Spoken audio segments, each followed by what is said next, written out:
सीडीपीएस के बगल में थर्मल प्लांट लगता है। जैसा कि प्लांट लगने के बाद की कहानी होती है, रैयत मुआवजा की मांग करते हैं, रैयत नौकरी की मांग करते हैं, वहां भी वैसा ही हुआ।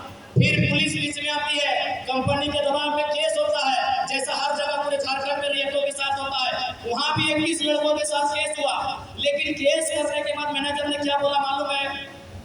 केस करने के बाद मैनेजर ने कहा कि वोटिंग के दिन का इंतजार कीजिए, 4 तारीख का इंतजार कीजिए, 4 तारीख में अभी 5 दिन का समय है। यदि जनाब महतो गिरिडीह लोकसभा जीत के चले आएंगे तो केस को वापस कर लीजिएगा। बहुत पागल लड़का है, पता नहीं क्या करेगा। आप उन 21 लड़कों से जाके पूछ लीजिए। 4 तारीख जैसे चुनाव हम हारते हैं, 5 तारीख को वो केस टेनो घाट ट्रांसफर किया जाता है। टेनो घाट उनका कोर्ट कचहरी पड़ता है। यानी ये सिस्टम उनको भी मालूम है, अगर ये नौजवान पॉलिटिक्स में आएंगे तो फिर एक पाइप का हिसाब लिया जाएगा। उतना छोड़िए, आपके रामगढ़ में 2 फैक्ट्रियां हैं, रामगढ़ और मांडू में। उन्होंने अपने वर्कर को छुट्टी दे दिया था, जबकि उन्होंने कहा सर हम लोग तो वोट दे दिए हैं संजय जी को। बोला नहीं, आप गिरिडीह जाइए और अपने रिश्तेदारों को कहिए जरा मत को वोट नहीं करना। अब आप किस रूप में हमें ले रहे हैं मुझे नहीं मालूम, लेकिन जिन्होंने झारखंड को लूट के रखा है वो सीरियस ले रहे हैं और चुनौती के रूप में ले रहे हैं। उन्होंने 2 दिन छुट्टी दिया था अपने वर्कर को कि जाइए और किसी रिलेशन के यहाँ रात रहिए और सुबह बस इतना बोलिएगा कि जरा मातों को वोट ना करें। उनकी हालत खराब है, क्यों मालूम है? उनको भी मालूम है वो जीतेगा गिरिडीह में, लेकिन बंदा हजारीबाग में मिलेगा। इसलिए हम लोग एक पास विश्वास करके देखिए, आज जो घटित हो रहा है इस राज्य में उस तस्वीर को जरूर रख लेंगे। ये बात हम आपको कह के जाते हैं,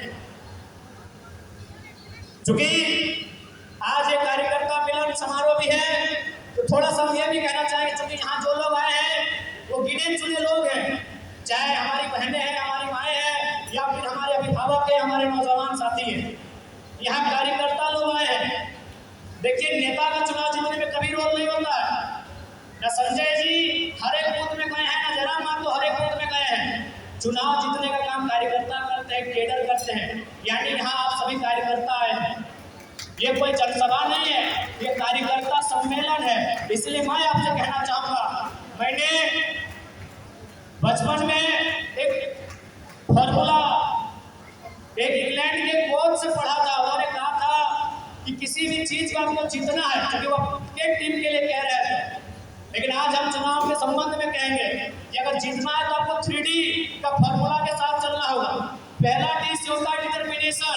डिटर्मिनेशन को हम लोग हिंदी में बोलते हैं इरादा। इरादा यानी अपने मन में ठानना कि हाँ, हमने मन में ठान लिया है कि रामगढ़ विधानसभा से जेपी किशोर को जिताएंगे तो जिताएंगे, मांडू विधानसभा से फलाना को उसके लिए मेहनत करेंगे तो करेंगे। यह होता है डिटर्मिनेशन, यानी इरादा जो हम मन में ठानते हैं। दूसरा डी से होता है डेडिकेशन। डेडिकेशन का मतलब होता है समर्पण। समर्पण का मतलब होता है कि आज बारिश हो रही है लेकिन लोग इंतजार कर रहे हैं, आप फिर भी भीगते भीगते या फिर बारिश की चुनौती को स्वीकार करते करते कार्यक्रम में जाते हैं, तो समर्पण कहते हैं, डेडिकेशन कहते हैं।